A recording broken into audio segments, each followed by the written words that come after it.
Hi everyone, and welcome to today's Altcoin Bible. As always, very excited to crack in on a Wednesday and look at some charts. I won't sugarcoat it. Not many charts right now are looking too bullish. Some are on the longer term timeframes, which is what I'm going to focus on today. But what we are seeing is a broad deleveraging event, as we have seen over the last, say, 6 months. We've seen a lot of macro negativity in traditional markets that have affected risk asset classes like crypto. And right now, we are suffering through the European energy crisis, which is also affecting the debt crisis, sovereign debt bubble. A lot of fear out there that is moving straight into US dollars as fast as they possibly can. So today is a really interesting episode because when we look at these charts, it's going to look a little bit bleak, but they can turn around very, very quickly. But again, so much is in flux. There's a lot of turbulence right now. So very hard to get a read on any real short-term time frame. So we do need to take a step back. I'm still going to give you my setups for the week and see where we go from there. But apart from that, it is a little bit doom and gloom because of the macro, and then we're just going to have to wait for the dust to settle and we'll play it from there. All right, let's have a look quickly at the technicals because I'm going to share a few charts today. I did have MATIC and Ethereum essentially as my cherry ripe / one to watch. Again, I don't really want to say anything is looking cherry ripe right now because with everything hanging over our heads and Bitcoin feeling that pressure, it's going to filter down to Ethereum and others. Right now, Ethereum appears to be holding up the market simply because of this merge, this big catalyst we're expecting on the 15th. Still believe you have to be very careful that this is a buy the rumor, sell the news. Macro again coming in and spoiling the party in the short term, but the market is ready to move up and have a bit of a relief rally, but it's very hard to have a relief rally when all these dollar charts, which we're pairing crypto against, so Bitcoin USD, Ethereum USD, US dollar right now, the DXY is being compared or rated against a basket of other fiat currencies. And right now, the euro is getting absolutely walloped. So is the Japanese yen. And if that basket of fiat currencies is losing value, the US dollar is going to go high. So again, that is putting a lot of pressure. Won't go into the weeds. It's probably what we cover more with our advanced clients, but just giving you that broader picture of what is going on right now. And again, you can't really get too caught up in the noise of the short term, but you do have to pay attention to that broader picture that is unfolding before us. Until risk assets get loved again, which they will at some point. All right, let's start on MATIC. So this is a one to watch / cherry ripe. We'll see how it plays out. Why I kind of like it here is I am seeing bullish strength on the RSI. That really doesn't mean anything just yet, but it is close to that 21 moving average. You get above it, I'm pretty confident on MATIC to regain some of that thrust and move higher towards that 200 moving average. There are some seriously good looking buy zones down in these areas. MATIC has a very strong support level around 0.6530. So that is where you'd want to look if this key support breaks. But I like this structure here, how we've come up. We had the breakdown with that bearish divergence, which we showed you last week. We had the pullback, and then we've seen a really nice bounce off the Fibonacci level down in these areas. And I like this, how it's almost a double floor here, and it's pulsed back up into those regions. So if we're looking again at the Fibonacci, if we're going to see a nice bounce here, say from this low to this high there, I think the 0.786 is a really good zone. So it's a 78% give or take retracement from this little move higher. And I'll just zoom in so you can see a little bit better. We moved up here, couldn't break any higher. We've come back down. So a little bit of a dead cat after this move here.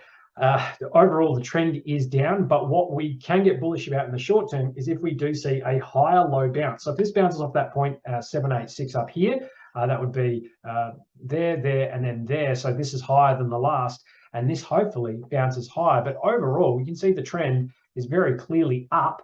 Of course, this can come back down to these areas down here, but overall, we've got these higher lows in play that are still moving higher. So again, this is what I mean by you need to move out. So let's go out to the weekly and just have a look about how the picture can change. If you have a longer term mindset about what is going on, you can really play it accordingly to the mid to the longer term thesis if you're getting just caught up in the noise of what's going on in the short term, because no one knows what is going to happen in the short term. You can be looking at these technicals.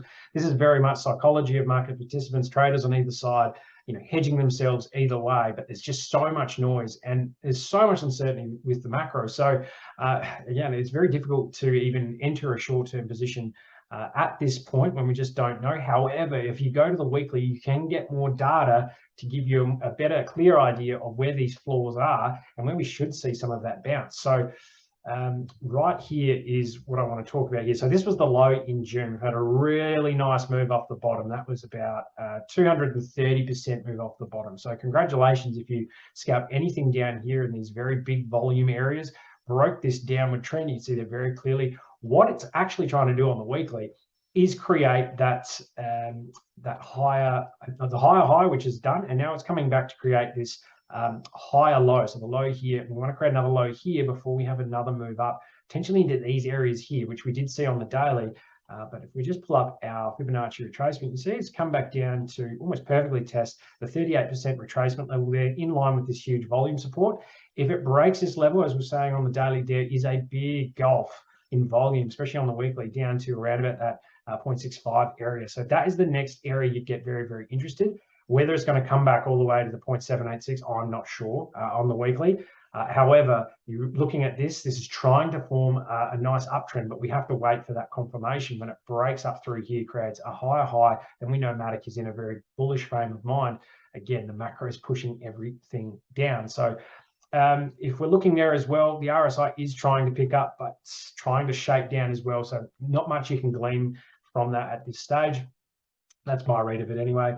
Ethereum, I have it as my, a one to watch / cherry ripe, simply because of the merge coming. We should see, if this phase passes quickly enough before the 15th and it doesn't get much worse, Ethereum will have a pretty significant move back towards the top of the range, in my opinion, just because of the news event that's coming. There will be more excitement coming. But again, if you look at this on the weekly, just like you were with MATIC, you can see the significant bounce we had up into that 21 week moving average. That is a fairly bullish indicator for me. If you get on top of it, then we're really going to hit some of these areas at the top where you can look to take some profit off. But if we're looking here, we really, really want to hold this last bastion of volume here. Otherwise, there's that big gap down to these areas where you can scoop up some juicy buys on Ethereum. The 200-week moving average looms large. We really haven't had a comeback to retest that as yet, so a retest of the 200. That would be in line with this volume floor, 1264. That would be really nice to come back and hit this red line that's coming up with this confluent with horizontal, bang into it, and then we can move higher as a very nice uptrend is starting to develop. So you can see it over time that sort of move can begin to work in your favor, but it is for the mid to longer term investor to spot that and really roll with the punches. Shorter term, if you get lost in all this chopping here, it can really really get you wrecked. So that's my read on it anyway. And also, we're still waiting for this break of trend on the RSI on the weekly. So until we really get above that 1600 level and run towards those 2000 area, the RSI isn't going to break up through here. And we really want to see that momentum change. It's trying to, it really is, but it hasn't just yet. If we go onto the daily, let's see if anything else screams out at me.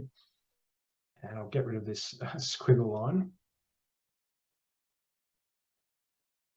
So yeah, overall, it is trying to create that broader uptrend, but right now it is struggling against this resistance 1694. You can see it ran into it. It's come back down beneath the daily 21 moving average. Really, again, like MATIC, we want it to come back and really bounce off some of these support levels on the Fibonacci retracement. So 0.786 is absolutely in line. You would want it to rally, if you want it to bounce here, the 0.618 is a pretty good spot. So this candle here, what have we got? This is the daily candle. We've got 21 hours left on that. That could very well rally above, and Ethereum could climb out of it. Alternatively, it could really want to drop and really capture this volume pocket and come down and test these areas, depending on the macro. So, and depending on Bitcoin's mood as well. But Ethereum, yeah, some levels up here you want to be very interested. If we do get that bounce, 2103, psychological support at 2000, as well as the 200-day moving average. And then we've got key horizontal support lines there that go back a couple of years. So 2326 and 2621 was the previous breakdown area from the start of the year, January 21. Yeah, so that will be an important area to break down. Then you can really zoom out to bigger volume profiles at 3000 and go a bit higher. But right now, that's what I'm looking at. Be very curious about what's going to happen on the 15th of September. I know I am, because a lot of the market is, one, very aware of a buy the rumor, sell the news, and another side of the market is just saying it's such a bullish catalyst, we're moving higher. Meanwhile, you've got the big macro specter above everything as well, which can really create a sovereign debt crisis, which I don't know how a risk market like crypto is going to fare in the short term in that. It's probably more skewed to the downside. All right, let's just move these across because that's in line with some key volume support levels. This was cherry right last week. Didn't quite have the follow through that we wanted up to that 16 point. Right now, this is actually now my danger zone. Why is that? Because I'm seeing this move up, and it is super similar to what we saw in Bitcoin, some other altcoins that just kept trending up through, say, a phase like this, and showing relative strength, moving up into this channel, but never really breaking out and cracking up to a new support level.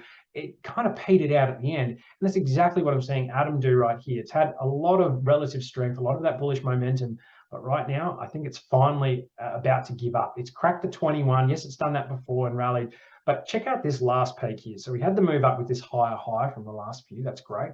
But this next peak over here, not so great. It's lower than this one, just. But more tellingly as well, on the RSI, you can see bulls have significantly lost momentum from that first peak down to the second one. That's not the end of the world. If it rallies here, we could create that higher high, go back to the top of the ceiling, hit the 200, maybe 16, you get lucky there and sell. But right now, I'm more considering this to really mirror Bitcoin and a lot of other altcoins, which have had that break from that trend, come down into this buy zone liquidity pocket, and then come out after it once this little period has passed. I think it's set up quite beautifully for that. Although you could look at it in the opposite direction where we're seeing bulls gain strength. We're definitely coming to a decision point as this momentum compresses. Again, I'm feeling to the downside. That's the skew that I'm feeling across most of these altcoins in these setups. There's a huge amount of liquidity down here, and that just means buy and sell levels that are just ready to soak up some price action. So that's what I see there. Also, I wanted to bring in another crypto that we haven't looked at in a while. Atom was probably a little bit more subtle. It's maybe more my interpretation of the indicators. But for me, EOS is pretty clear that it's going to crack down. And this is maybe a bit more advanced than what we saw just on Atom and a few others, which, again, we're in this this channel that kept rising. EOS had a fundamental event. You can see here it really tried to burst through, probably caught a lot of people buying into the FOMO up here until it just blasted back down. In this bleed out, which isn't great. There's a lot of people that probably wanted to sell any pump that came in. A lot of money in the market is just sloshing around. Not a lot of new money's coming in just yet. So there are a lot of people checking out, coin market calendar and seeing big events coming. I think, all right, well, let's get into that position because it's about to do a mini pump. If you time it right, you can sell out and get through it really quickly and make a short-term play out of it. But again, a lot of people get wrecked if you're not experienced in that. So if you're looking at this here, though, what do you see? I'm seeing that it's broken the 21 moving average on the daily, couldn't crack the 200. We've seen a lower high here. We've also moved underneath this channel, which very clearly we haven't violated before. We've closed underneath it. That's a really big sign. So this little candle here has just opened up beneath it. I'll just zoom in a little bit there. We've also broken down from this key horizontal support. You can see how we broke down from this area here. The ceiling of this is going to matter. See how it mattered over here. See how it mattered over here. Also, we've used it as support on the way back down. Broke down through it there. Rallied back above it. Come back down. So this area is just massive for EOS to conquer. It's around about that 1.4, 1.5 area.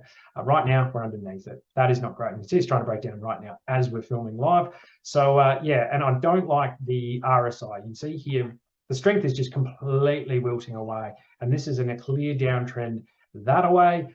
I think EOS is absolutely coming back down to, let's say, these sorts of levels here. If you were going to do maybe a Fibonacci retracement, I think this is about to get violated. But maybe if we go all the way back there and just see where it's starting to hit.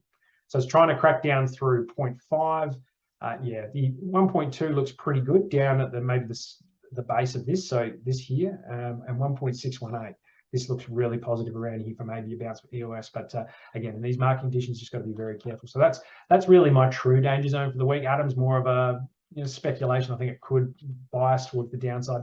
But apart from that, guys, I hope you have enjoyed this episode. There is a lot of opportunity out there. These are the moments you're really waiting for, where we're expecting the market to go lower. A lot of signs are pointing us that way. There's still some coins that look really, really good in this time frame. But aside from that, you really need to look at positioning for that next little phase up. Because right now, it is very much out of our hands when the traditional financial markets really just start to go a little bit haywire. So just keep that in mind. Have the longer term perspective if you're here for that, and go from there. So have a wonderful day. I'll leave it there. Bye.